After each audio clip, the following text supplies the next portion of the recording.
It's time to show you the all-new Mercedes E-Class. Here with Thomas Autogefühl in 4K, full screen, full length. Let's go with exterior features, different lines, different trims, and also interior features. That will explain why I'm wearing two watches today, because Apple Watch features will be included in the interior. But here on the exterior AMG line, there you can see you have this multi-star pattern grille, always a chrome frame around, but then you have this black mask, and that is the connection to the EQ models. Headlamps, LED standard, digital light is an option, and then you also have this more extended daytime running light in the lower part. The AMG line here also features these sportier accentuations in the side part, and the color here is called Verde Silver. That's like a silver green mixture. The length, when we come to the side profile, is 4 meters 95 or 195 inches. That's just a tiny bit longer than the previous generation. And that mostly went into the wheelbase, that you have a little bit more legroom in the rear. Will this work? We will find out.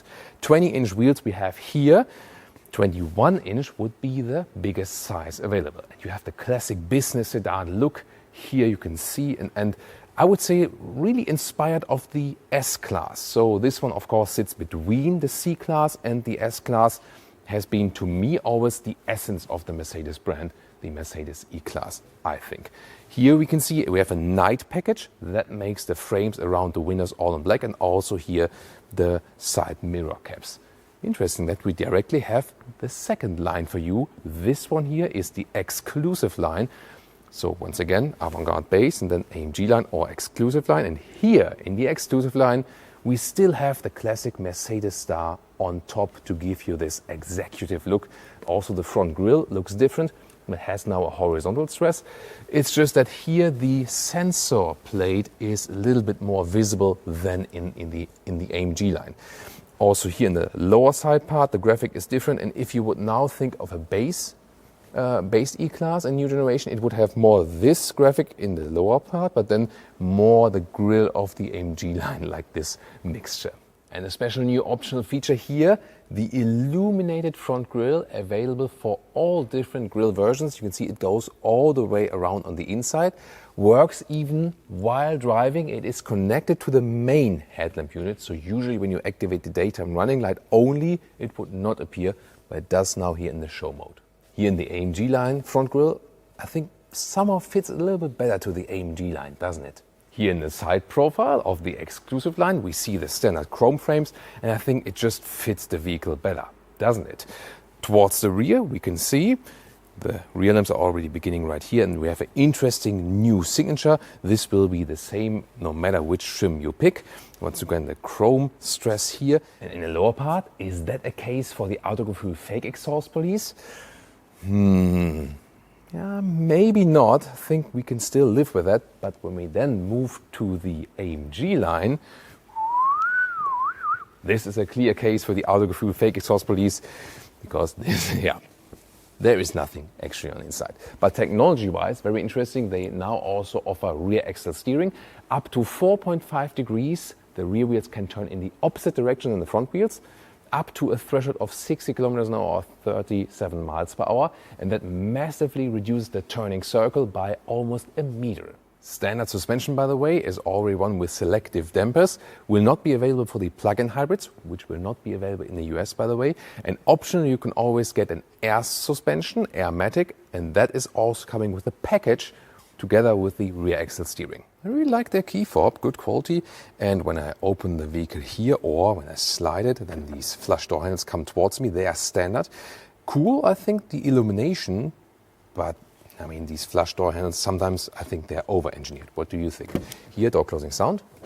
Sounds really nice. Love that. Then inside of the doors, also looks like good build quality. Just here a lot of high gloss black piano lacquer, and these controls here don't have a haptic feedback anymore, like in the new C-Class or S-Class. I think that's a step backwards if you compare the previous generation.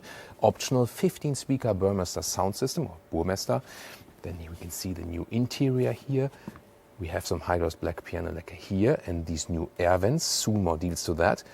This is the AMG line, always connected exterior-interior. AMG line perforation at the side, two horizontal spokes. The normal steering wheel would look different.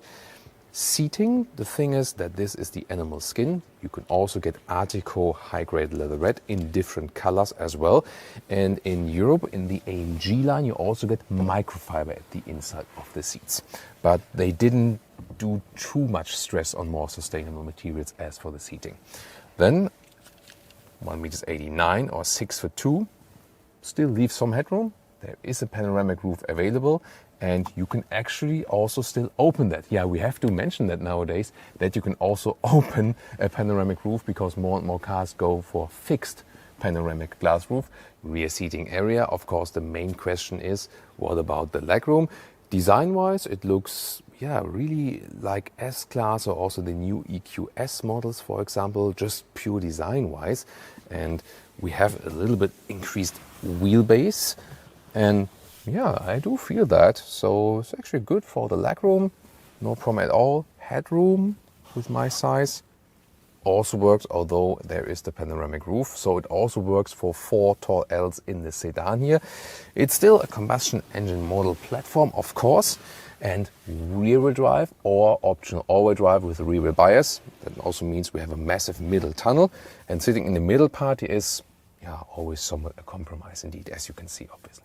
Interior cockpit overview. This is the new Mercedes Super Screen. You remember the Hyper Screen that was bigger. Here a 14.4-inch central screen, and then it is a Super Screen when you also have the passenger screen. A base setup would look the same size here, but then would have the decor element here in the same style as this lower decor element, which is, by the way, either here this, you know, more modern carbon fiber tech look alike, or standard would be a matte wood.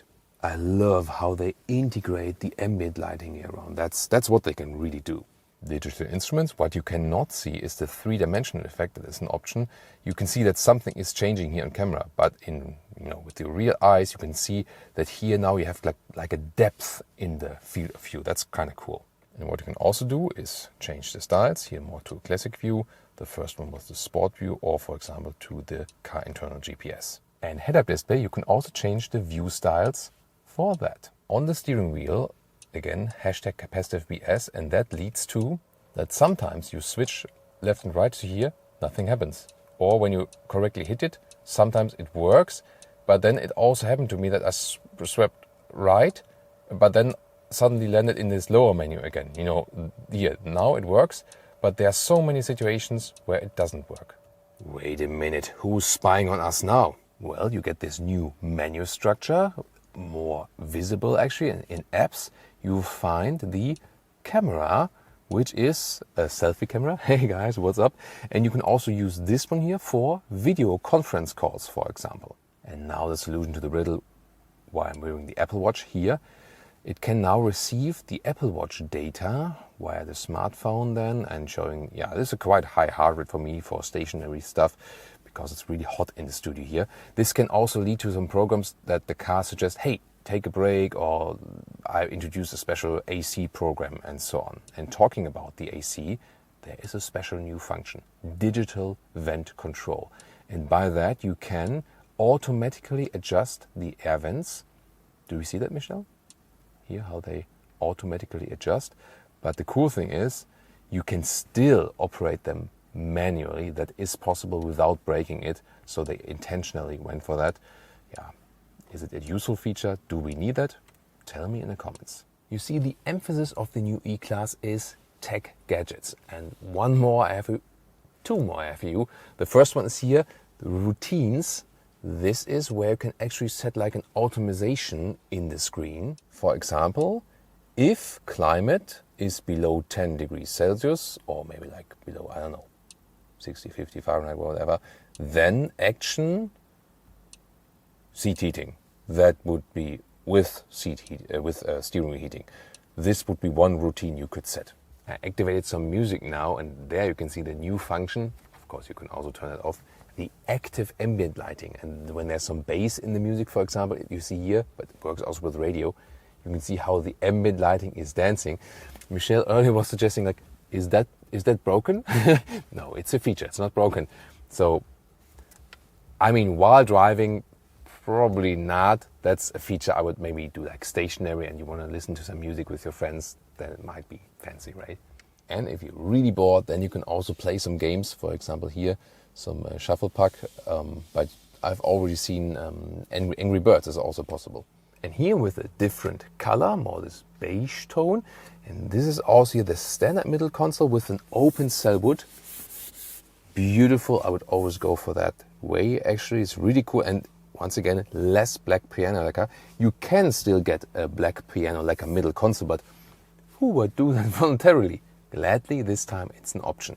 This is also featuring here the exclusive interior, also the normal avant-garde interior would feature this standard steering wheel in this more high-gloss black design. Yeah, I think there the AMG steering wheel looks better. Now to the trunk area, 540 liters, the same. 370 here for the plug-in hybrid version, so don't be mistaken, the normal combustion engine is deeper than here and would be higher. So the plug-in hybrid here you see is limited in height. The width, length the same, here 1 meter or 40 inches in width, and the length is actually quite cool.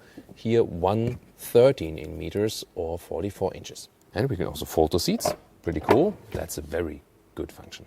And if you want more space, later on there will also be again the estate model.